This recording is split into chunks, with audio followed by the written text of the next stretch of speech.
Hello students, class 11th accountancy में हम लोगों ने स्टार्ट किया था चैप्टर 13 लेज़र। स्टार्ट क्या किया था बोलो, हम लोगों ने लास्ट वीडियो में question number 24 objective question number 24 तक हम लोगों ने सॉल्व कर लिया है। आज हम आपका स्टार्ट करेंगे क्वेश्चन नंबर 25 से, ऑब्जेक्टिव क्वेश्चन नंबर 25। देखिए क्या कहता है।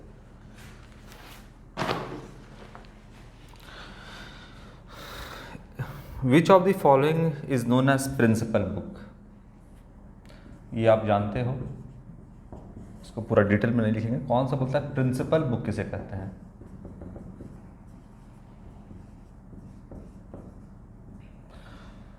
तो कह रहा है आपका ledger, journal, trial balance, balance sheet. तो प्रिंसिपल बुक आपका किसे कहते हैं, जो कि हम पहले भी बता चुके हैं आपका,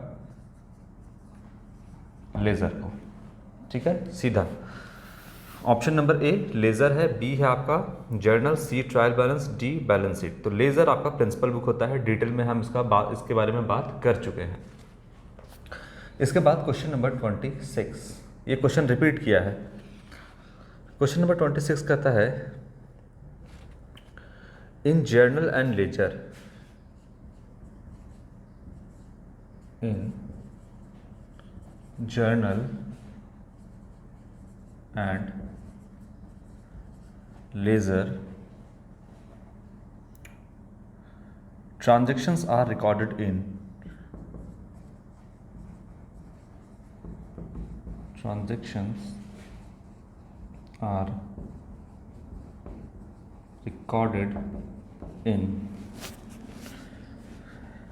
recorded in dash order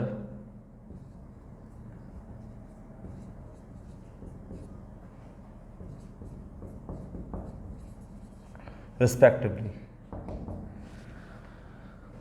कहता है कि जर्नल और लेजर में ट्रांजैक्शन को रिकॉर्ड करते हैं इन ऑर्डर। किस ऑर्डर में करते हैं? तो याद रखिएगा, जर्नल में जो हम ट्रांजैक्शन को रिकॉर्ड करते हैं, जब हमने books of original entry journal जो हमारा चैप्टर था, उसमें मैंने आपको बताया था कि जर्नल में हम जो ट्रांजैक्शन को रिकॉर्ड करते हैं वो डेट वाइज करते हैं, यानी क्रोनोलॉजिकल ऑर्डर में करते हैं। और जो लेज़र में करते हैं वो एनालिटिकल ऑर्डर में करते हैं, विश्लेषणात्मक रूप में करते हैं। ठीक है, तो देखते हैं ऑप्शन क्या लिखा है। ऑप्शन ए है आपका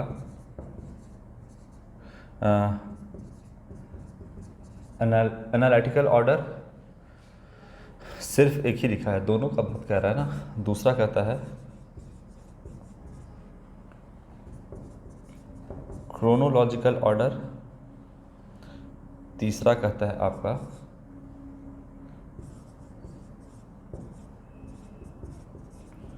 क्रोनोलॉजिकल एंड कहता है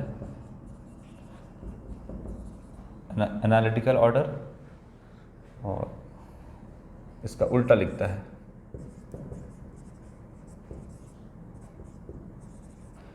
analytical order and chronological order. बोलिए क्या होगा?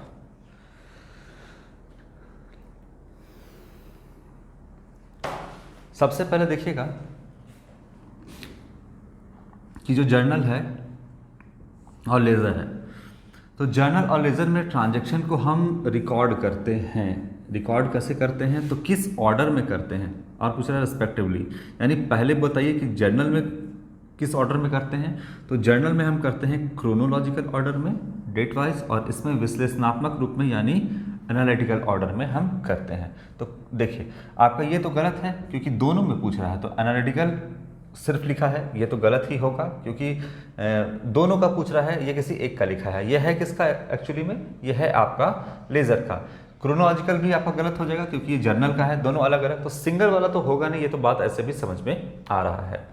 ठीक है, अगर आपको सिर्फ जर्नल का भी याद है तो क्रोनोलॉजिकल ऑर्डर में कहता है। तो देखिए, तो क्रोनोलॉजिकल पहले कौन दिख रहा है? तो क्रोनोलॉजिकल। तो अगर एग्जामिनेशन में अगर मान लीजिए कि याद नहीं भी होता है आपको क्वेश्चन का आंसर, सिर्फ एक ही याद आता है कि जर्नल को क्रोनोलॉजिकल ऑर्डर में करते हैं, डेट वाइज करते हैं, तो भी ये ऑप्शन टिक होगा एक तरीका। लेकिन आपको दोनों जानना है कि आपका जर्नल में करते हैं क्रोनोलॉजिकल ऑर्डर में, और लेजर में करते हैं आपका विश्लेषणात्मक रूप में एनालिटिकल ऑर्डर में। तो ये सही होगा आपका। इसमें लिखा है एनालिटिकल एंड क्रोनोलॉजिकल, तो ये तो गलत हो जाएगा, क्योंकि पहला पूछा है जर्नल में क्या और फिर पूछा लेज़र में क्या, तो ये तो लेज़र वाला है और ये जर्नल वाला है, तो ये गलत हो जाएगा आपका। ठीक है, क्वेश्चन नंबर 26 के बाद 27।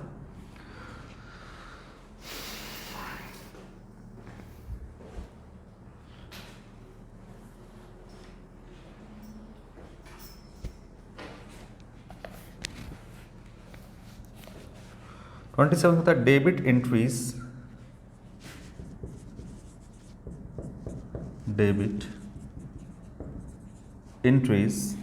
will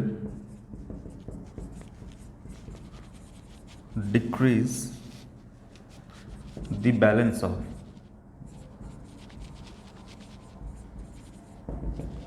डेबिट एंट्री किस चीज का बैलेंस को रिड्यूस करता है, कम करता है, क्या? तो डेबिट एंट्री ए,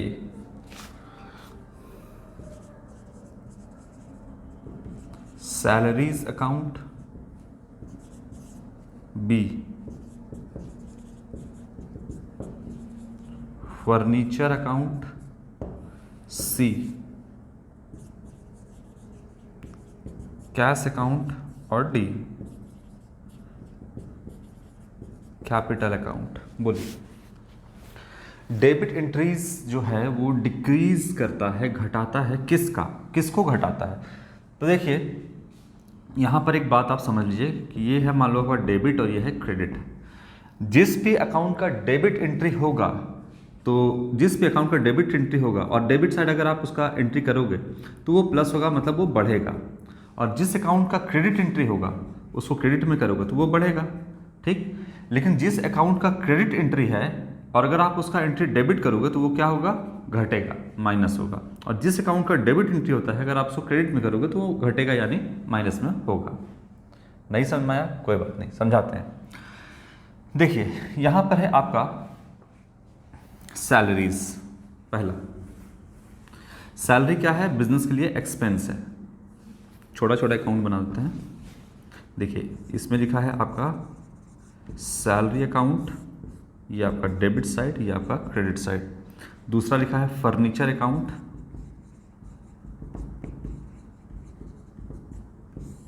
ये हो गया आपका डेबिट साइड और ये हो गया आपका क्रेडिट साइड। तीसरा लिखा है आपका, नीचे में कर देते हैं, कैश अकाउंट, ये हो गया आपका डेबिट साइड, ये हो गया क्रेडिट साइड। और ये लिखा है आपका कैपिटल अकाउंट,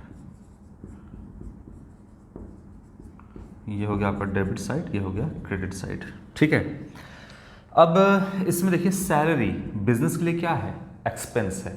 एक्सपेंस है तो नॉमिनल अकाउंट के रूल से डेबिट ऑल एक्सपेंसेस, यानी सैलरी का तो हमेशा बैलेंस क्या होगा? डेबिट। यानी जितना भी सैलरी होगा, सैलरी दिया जाएगा बिजनेस का, इसका एंट्री क्या होगा? Debit side.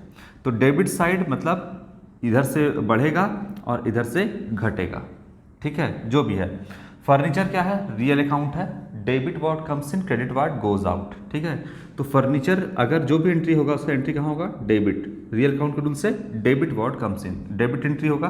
देखिए सैलरी एक्सपेंस है, इसका डेबिट होता है। फर्नीचर आपका एसेट है, इसका भी डेबिट होता है।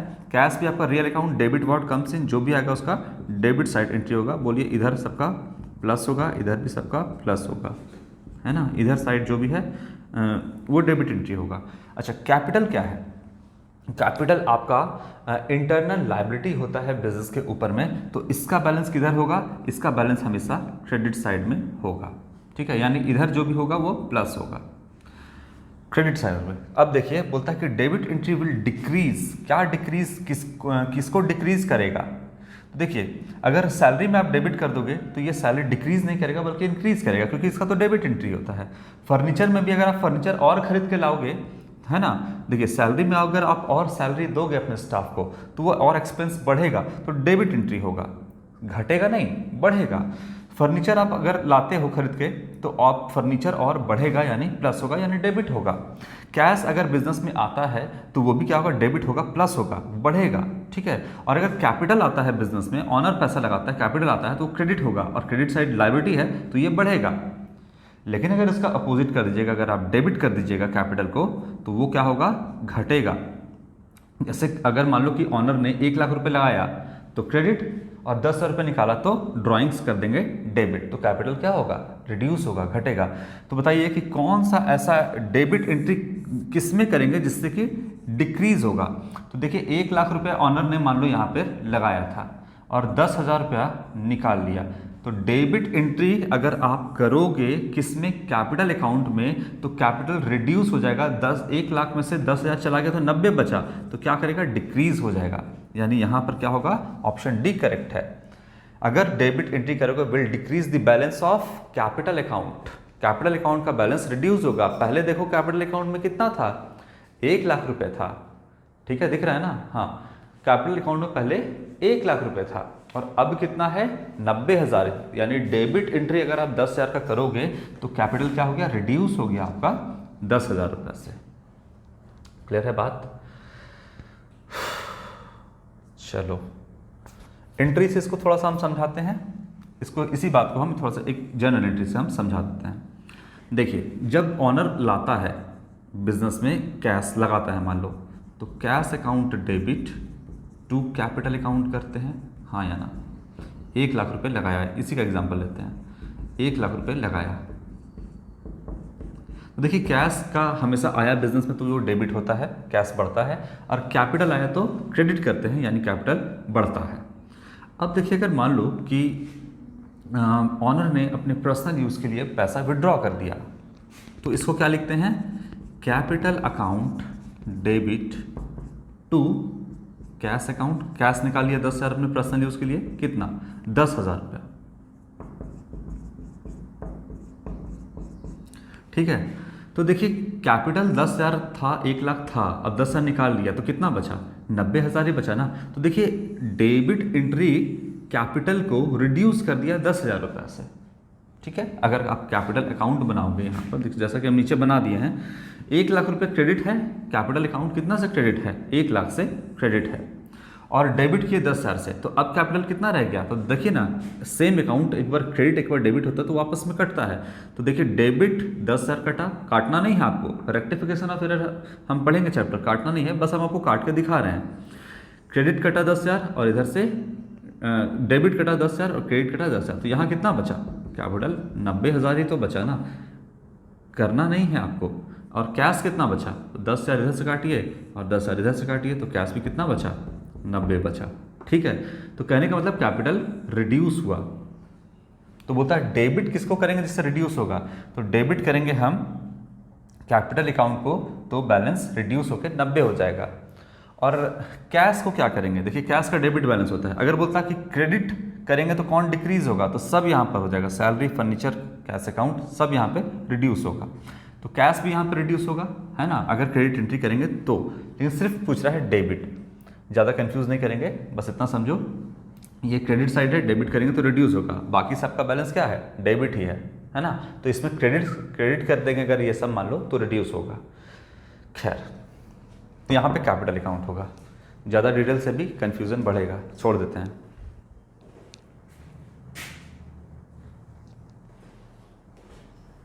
बस यहाँ पे समझना है डेबिट एंट्री क्या होगा, किसको रिड्यूस करेगा, कैपिटल अकाउंट को। क्यों, क्योंकि कैपिटल का बैलेंस क्रेडिट होता है, यानी ऑनर का पैसा 1 लाख है, अगर वो डेबिट करेगा तो कैपिटल रिड्यूस होगा, ठीक है, यहाँ पर बस। चलो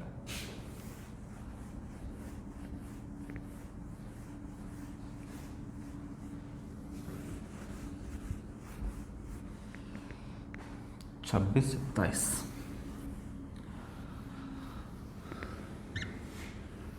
देखिए आपका जितना भी अकाउंट है, जैसे एसेट है जितना भी, तो उसका डेबिट बैलेंस होगा, जितना लायबिलिटी है उसका क्रेडिट बैलेंस होगा, जितना एक्सपेंस लॉस है उसका डेबिट बैलेंस होगा, जितना इनकम गेन है उसका क्रेडिट बैलेंस होगा।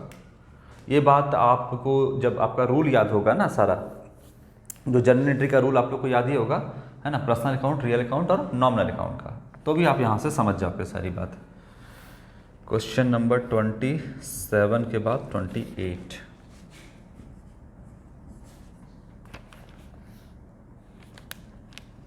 अब बोलता है कि डिस्काउंट अकाउंट ऑलवेज हैज़, कौन सा बैलेंस होता है डिस्काउंट अकाउंट का,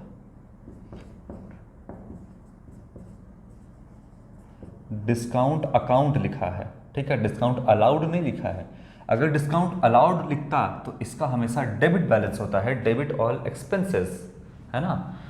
डिस्काउंट अलाउड, डिस्काउंट रिसीव है तो उसका हमेशा क्रेडिट बैलेंस, अगर लिखता है डिस्काउंट रिसीव अकाउंट का कौन सा बैलेंस होता है तो हमेशा क्रेडिट बैलेंस होता है।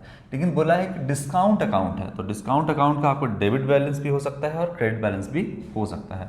तो यहाँ लिख रहा है आपका 28 में डिस्काउंट अकाउंट ऑलवेज हैज़ कौन सा बैलेंस होता है डिस्काउंट का, A only debit balance, only debit balance.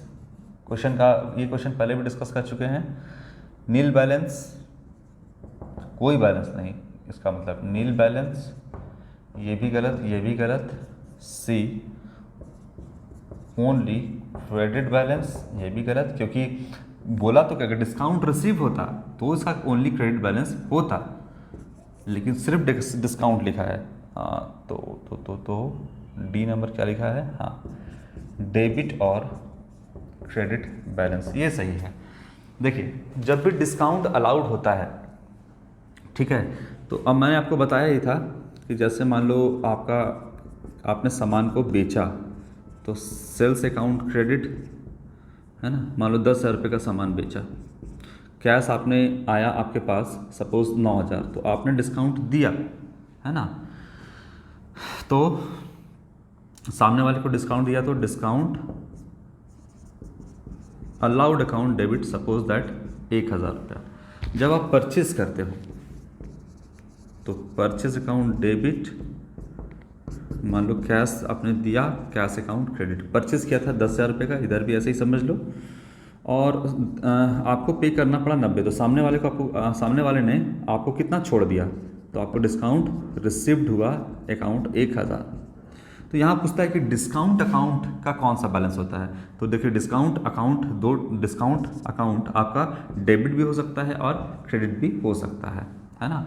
Debit होगा डिस्काउंट अलाउड और क्रेडिट होगा डिस्काउंट रिसीव। तो क्या होगा इसका, डेबिट बैलेंस भी हो सकता है, क्रेडिट बैलेंस भी हो सकता है। डी नंबर आपका ऑप्शन सही है। क्वेश्चन नंबर 29,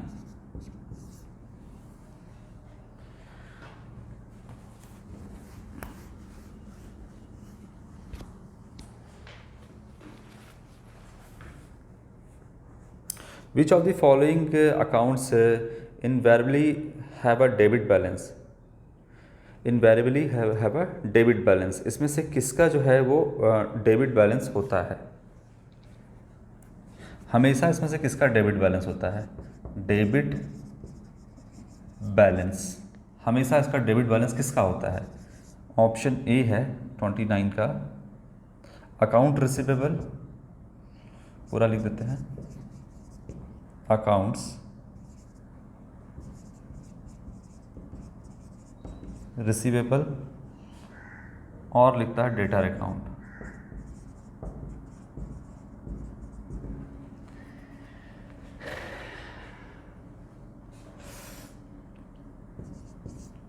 बी लिखता है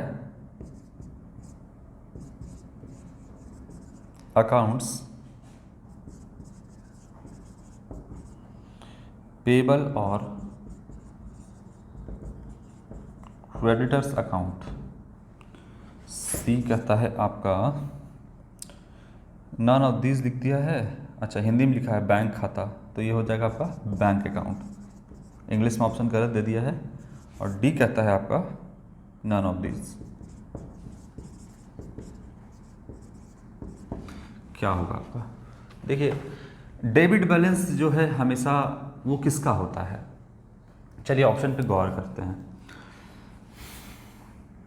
देखिए कोई भी अगर अकाउंट पेबल में आपका दो चीज़ आता है, एक आता है आपका बिल्स पेबल और एक आता है आपका क्रेडिटर्स। दोनों को कलेक्टिवली हम अकाउंट पेबल ही कहते हैं। तो यहाँ अलग से लिख दिया है क्रेडिटर, अलग बात है। अकाउंट पेबल का मतलब बिल्स पेबल और क्रेडिटर ही होता है, तो अकाउंट पेबल अगर लिखता तो भी यहाँ पे सही था, लेकिन और करके लिखा है, एंड करके नहीं लिखा है, तो ठीक बात है ना। यहाँ पर हो गया आपका अकाउंट पेबल, बिल्स पेबल हो या क्रेडिटर हो, इसका हमेशा कौन सा बैलेंस होता है, क्रेडिट, क्योंकि ये लायबिलिटी है ना। दोनों क्या है आपका, लायबिलिटी है, करंट लायबिलिटी है, तो इसका क्रेडिट बैलेंस होगा। लायबिलिटी का हमेशा क्रेडिट बैलेंस होता है, तो ये ऑप्शन तो मान के चलो गलत हो गया। बैंक अकाउंट, ठीक है, बैंक अकाउंट जो है, बैंक में अगर आपका बैंक बैलेंस होता है तो इसका भी हमेशा डेबिट बैलेंस होता है। लेकिन बैंक का कभी कभी अगर ओवरड्राफ्ट बैलेंस भी हो सकता है। अगर आपने मान लो कि ओवरड्राफ्ट कर लिया है, जितना अमाउंट था उससे ज़्यादा निकाल लिया है, तो कभी कभी ये क्रेडिट बैलेंस भी शो करता है। ठीक है, ये कभी कभी क्या करता है, क्रेडिट बैलेंस शो करता है। यानी डेबिट बैलेंस मतलब फेवरेबल बैलेंस। समझाते हैं, कैश बुक पढ़े हैं हम लोग।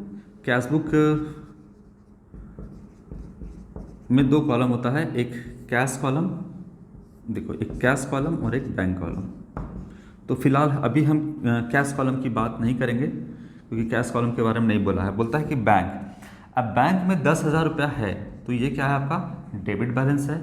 लेकिन अगर बैंक से आपने ओवरड्राफ्ट कर लिया है, अगर क्रेडिट बैलेंस शो कर रहा है, क्रेडिट बैलेंस शो कर रहा है, तो ये कौन सा बैलेंस है, ओवरड्राफ्ट बैलेंस। तो बैंक में आपका ओवरड्राफ्ट बैलेंस यानी डेबिट बैलेंस भी शो कर सकता है और क्रेडिट बैलेंस भी शो कर सकता है। तो क्या बोलता है कि हमेशा किसका डेबिट बैलेंस होगा, तो बैंक अकाउंट का डेबिट क्रेडिट भी हो सकता है। तो इसलिए हम यहाँ पर इसको भी गलत कर दिए। ठीक है, अच्छा, इसके बाद बोलता है अकाउंट रिसीवेबल, इसका हमेशा डेबिट बैलेंस होगा, या फिर डेटर का, इसका कभी भी आपका एक तरह से बोलिए क्रेडिट बैलेंस नहीं होगा, हमेशा डेबिट बैलेंस होगा। कैसे समझाते हैं, देखिए अकाउंट रिसीवेबल का मतलब होता है डेटर प्लस बिल्स रिसीवेबल। अरे डेटर से पैसा लो, चाहे उस पर बिल पे साइन करवा के उससे पैसा लो, एक ही बात है दोनों। इसको कलेक्टिवली हम बोलते हैं अकाउंट रिसीवेबल, और बिल्स पेबल प्लस क्रेडिटर को क्या बोलते हैं, अकाउंट्स पेबल। तो देखिए डेटर अकाउंट, अब क्या है कि बिजनेस ने कुछ लोगों को उधार में सामान बेचा है, ठीक है, मान लो क्रेडिट सेल किया है, ये बन गया डेटर, ये भी बन गया। इसको 2,000 का सामान बेचा है, इसको 3,000 का सामान बेचा है, तो बिजनेस ने टोटल 5,000 का सामान बेचा है। तो ये नियर फ्यूचर में दोनों कितना देगा, बिजनेस को आना है डेटर से 5,000 रुपया। तो अगर आप डेटर अकाउंट बनाओगे, अगर आप पहले जर्नल एंट्री बनाओ, देखो यहाँ बनाते हैं जर्नल एंट्री, आप क्या करोगे, डेटर्स अकाउंट डेबिट कितना है देगा 5,000 टू सेल्स अकाउंट कितना हो जाएगा 5,000, ये एंट्री बना। अब डेटर अकाउंट अगर आप बनाओगे, यही बनाते हैं, डेटर अकाउंट बनाओगे तो ये हो जाएगा डेबिट और ये क्रेडिट। तो देखिए डेटर कितना है 5,000 रुपया, तो डेटर का हमेशा जो ये बैलेंस दिखेगा ये आपका हमेशा डेबिट बैलेंस ही दिखेगा, ठीक है ना, क्रेडिट बैलेंस इसका शो नहीं करेगा। अगर डेटर मान लो कि पैसा पे करता है तो क्या एंट्री बनेगा, cash account debit to debtor, इसका क्रेडिट बैलेंस नहीं दिखेगा, या तो डेटर खत्म हो जाएगा, जैसे मान लो डेटर ने पूरा 5,000 रुपया दे दिया, तो cash account debit to debtors account, बस ऐसे लिख के दिखा रहे हैं 5,000, तो डेटर ने पूरा पैसा दे दिया, तो क्रेडिट कितना हो जाएगा डेटर 5,000 से, तो ये नील बैलेंस हो गया, मतलब डेटर खत्म हो गया। लेकिन डेटर कभी भी नेगेटिव बैलेंस आपका शो नहीं करेगा। क्या डेटर को जितना देना है उससे ज़्यादा दे देगा क्या, 5,000 के बदले 6,000 देगा, नहीं ना। तो ये या तो नील बैलेंस शो करेगा, कोई बैलेंस नहीं, यानी अगर पे कर दिया तो जीरो हो जाएगा, लेकिन शो करेगा हमेशा डेटर डेबिट बैलेंस ही, ठीक है बात। तो यहाँ पर जो है वो क्या कहता है, बैलेंस जो है हमेशा शो करता है डेबिट बैलेंस। क्या कौन सा अकाउंट शो करता है, तो डेटर और उसी पे साइन करेगा तो बिल्स रिसीवेबल, तो दोनों आपका है जो हमेशा डेबिट बैलेंस ही शो करेगा। ऑप्शन ए जो है आपका वो करेक्ट होगा। खैर चलिए, क्वेश्चन नंबर 29, बोलिए क्लियर हो गया ये बात। देखिए बैंक जो है वो डेबिट बैलेंस तो शो करता है, बैंक में अकाउंट में आपका होगा, लेकिन कभी कभी ये मान लो कि आप ओवरड्राफ्ट करते हो तो ये क्रेडिट बैलेंस भी शो कर सकता है ना। और बिल्स पेबल तो हमेशा क्रेडिट बैलेंस ही शो करेगा, लायबिलिटी है। तो बचा क्या, बिल्स रिसीवेबल, ये हमेशा आपका डेबिट बैलेंस शो करता है, इसलिए ऑप्शन नंबर ए करेक्ट होगा। चलो 29 के बाद देखते हैं क्या है, 30 है आपका, इसको देख लो एक बार।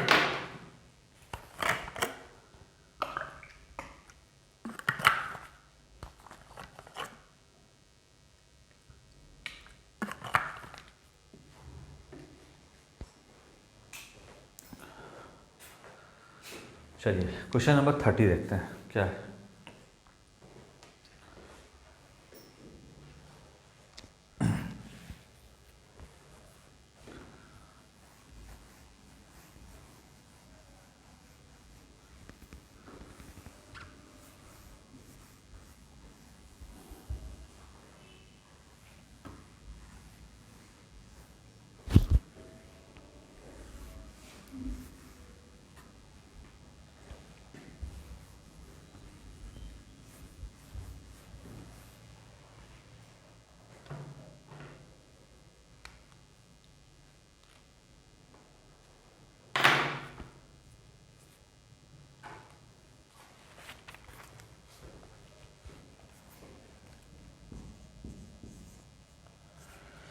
Debit entries will increase the balance of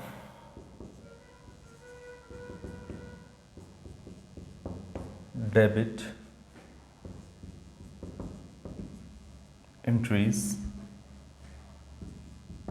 will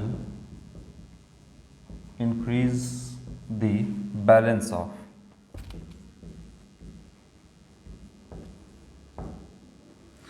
debit entry किसका बैलेंस को बढ़ाएगा?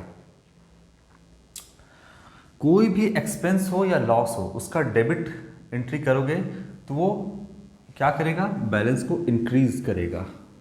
कोई भी एक्सपेंस लॉस है उसका हमेशा बैलेंस डेबिट होता है और डेबिट में अगर एंट्री करोगे तो वो बढ़ेगा।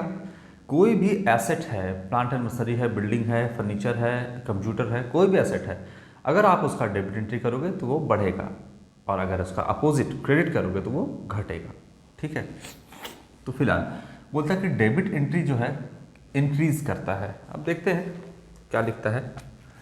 30 नंबर हो गया आपका। ऑप्शन कहता है मशीनरी अकाउंट,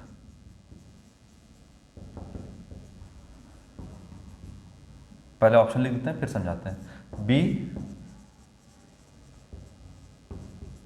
परचेज अकाउंट, सी कहता है आपका बोथ ए एंड बी और डी कहता है आपका सेल्स अकाउंट। बोलो, इसका ऑप्शन तो आपको दिख रहा होगा साफ साफ ही क्या सही होगा।